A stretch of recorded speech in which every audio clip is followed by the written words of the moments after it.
Part 5, Third Person POV. Mahimbing na natutulog ang pasyenteng si Danica habang may namumuong senaryo na nasa kanyang panaginip. Sa malawak na buhanginan sa tabi ng dagat ay naglalaro ang isang batang babae na nasa edad 8 taon. Namumulot ito ng mga mumunting bato at itinatapon sa dagat. "Oh my God! Hindi ko sinabi sa daddy ko na nandito ako," biglang sabi ng bata dahil sa naisip. Nag-aalala na baka magalit at mag-alala ng hustong ama niya. Umalis kasi ito nang hindi nagpapaalam dahil na din sa tulog ang ama. Nilagay naman ng batang babae ang kamay niya sa ilalim ng kanyang bibig at tumingin sa taas na akala mo ay may malalim na iniisip. "Why? I don't care. I want to play." Tili naman ng batang babae at ipinagpatuloy ang paglalaro ng mga bato na itinatapon niya lang din naman sa dagat. Humahagikik pa ito habang masayang naglalaro. Samantalang, hindi na ito napansin ng isang batang lalaki na lumalapit na sa kanya. "Hey!" Pag-agaw pansin ng batang lalaki dito. Nagulat naman ang batang babae nung humarap siya dito. "Who are you?" Tanong nito. Ngumiti naman ang bata. "My name is Clark." Masayang sagot naman nito. Mukhang magaan ang loob ng batang babae dito dahil hindi siya nakaramdam ng kaba. "Hello Clark, my name is Danica but you can call me Nika." Masayang saad din niya. Mula noon ay naging malapit sila sa isa't isa dahil na din sa parehas sila ng lugar na tinitirahan at palagi silang nagkikita. Nasa elementarya na sila at palagi silang magkaklase dahil magkaklase sila. Palagi silang nagkukulitan at taga-asaran. Masayang masaya si Danica dahil naging kaibigan niya si Clark.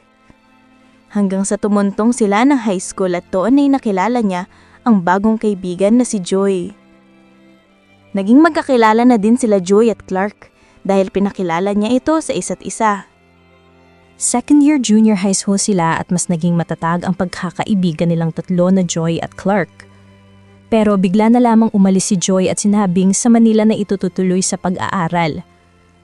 Nalungkot si Danica dahil umalis ang isa niyang kaibigan. Pero hindi pa din nawala ang communication nila ni Joy dahil nagvi-video call ito at tumatawag. Masaya naman siya at nandyan pa din si Clark na hindi lang kaibigan ng turing niya, kundi sobra pa. Fourth year junior high school. Masaya ang lahat dahil sa graduation na nila. Ngunit hindi ang dalawang bata na umiiyak sa likod ng garden. "Bakit kailangan mo pumunta ng Manila, Clark?" Iyak na tanong ni Danica. "Nika, hindi ko mapipigilan si Papa." Malungkot at naiyak din na saad nito. Hinawakan niya si Danica sa magkabilang pisngi at hinalikan sa noo. "Babalik ako, Nika, at pangako ikaw lang ang babaeng pakakasalan ko. At ako lang din ang lalaking pakakasalan mo." Saad nito bago tuluyang iniwan na umiiyak si Danica. Ngunit pinanghahawakan ang huling sinabi ng lalaking mahal niya. Ngunit ang hindi alam ni Danica ay may isang aksidente ang nangyari. "Doc! Doc! Doc!" Agad na natatarantang tawag ni Almira kay Dr. Bradley dahil nakita nitong gumagalaw ang mata ng pasyenteng si Danica mula sa 5 araw na hindi pagkakadising matapos ang operasyon. Agad na pumasok ang doktor, ngunit nakipagtalo pa muna ito sa isang malaking tao. "Ano ba, Patrick? Sabing bawal ka nga pumasok?" May inis na sigaw nito. Dumilim naman ang tingin sa kanya ng tinatawag niyang Patrick. "Why can't I come in?" Inis din na saad nito. "I-check ko pang vitals niya, mas mabuti pang tawagan mo ang amo mo." Saad nito dahil kanina pa ito nangungulit sa kanya o magandang sabihin na nakaraang araw pa. Kumunot ang noon nito. Hindi. Napahilamos naman sa mukha ang doktor dahil hindi bagay sa posisyon nito ang pagiging butler dahil sa pinapakitang ugali. "Diyan ka lang," madiin na saad nito at sinarahan ng pinto ang lalaki. Nagpupuyos naman ito galit dahil talagang walang galang sa kanyang Dr. Raddles na iyon. Tinawagan na lamang niya ang amo dahil natutuwa siya at magigising na din sa wakas si Danica. "Check her vitals." Agad na saad ni Doc Radley kay Almira. "All normal, Doc," saad nito pagkatapos i-check si Danica. Maya-maya na ay nakita nilang minumulat na nito ang kanyang mga magagandang mata. Danica's POV. Naramdaman ko ang mangmumunting galaw at mumunting tinig na naririnig ko. I slowly opened my eyes hanggang sa nakita ko ang isang babae sa aking unahan. She's a nurse, I think. At katabi nito ang isang doktor na kilalang kilala ko, si Doc Radley. Danica, I'm glad that you're awake. Rinig kong saad nito habang nilalapitan ako. Inikot ko naman ang tingin ko. Nasa hospital ako. Nauuhaw din ako at nararamdaman ko ang sakit sa bandang dibdib ko. Nang biglang bumukas ang pinto kaya napabaling ang tingin ko doon.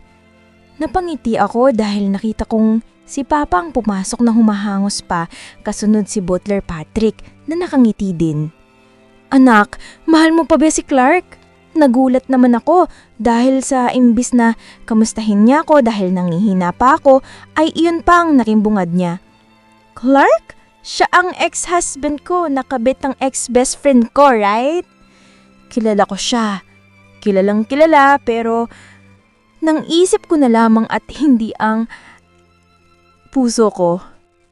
Oh God, thank you. Naguguluhan ako kay Papa. Mukhang hindi lang ang paggising ko ang ikinatutuwa niya. Ang tagal mong nagising niya anak. Akala ko mawawala ka na din sa akin. Saad nito tsaka niya ako hinalikan sa noo.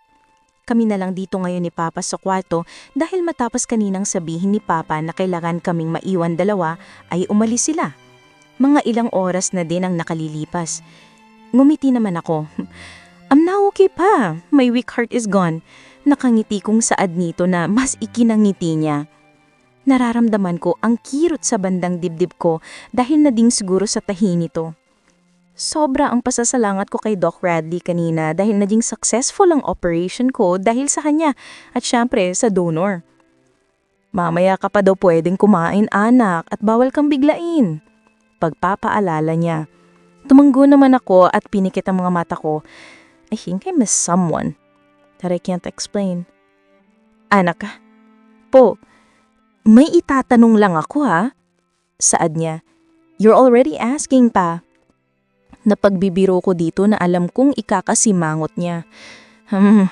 Itatanong ko lang naman kung talaga bang hindi mo na mahal si Clark? Pautal-utal na saad nito. Sandaling pinikit at agad ko ring iminulat ang mga mata ko. At nung ipian siya, tsaka ako umiling. I can remember him, Pa. I can remember everything that he do, but only my mind can remember him. Sad ko dahil yun naman talagang katotohanan. But my heart can't. Dugtong ko. Kung mahal ko man siya noon kaya ako nagpakatanga sa mga panloloko at pananakit niya, ay hindi ko na alam. Simula nang magising ako kanina at naalala ko siya. Tanging ang isipan ko na lamang ang nakakaalala at hindi na ang puso ko. Hindi ko na siya maramdaman. Hindi ko na alam ang pakiramdam ng mahal ko siya.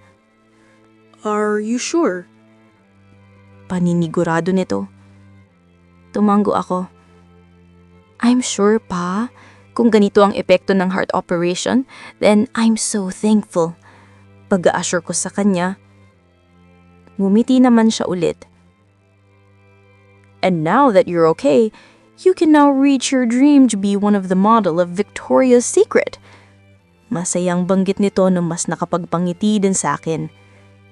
That is my big dream. Napangarap din ni Joy. Then natupad niya at ngayon siya ang nangunguna. Pero dahil nga I have a weak heart before, hindi ko naabot yon. Pero ngayon, pwedeng-pwede na. Yes, Pa. Sobrang saya ko. Okay, Doc. I'm happy for you too. Now, rest. Kakausapin ko lang si Doc. Sabi nito at hinalikan ako sa noo at saka nagpaalam na umalis. Muli ako nakaramdam ng antok, kaya mas pinili kong ipikit ang aking mga mata. Ngayon, maaari na akong magsimula muli simula sa aking pinakamalaking pangarap. Gusto ko talagang matupad ang mga pangarap ko.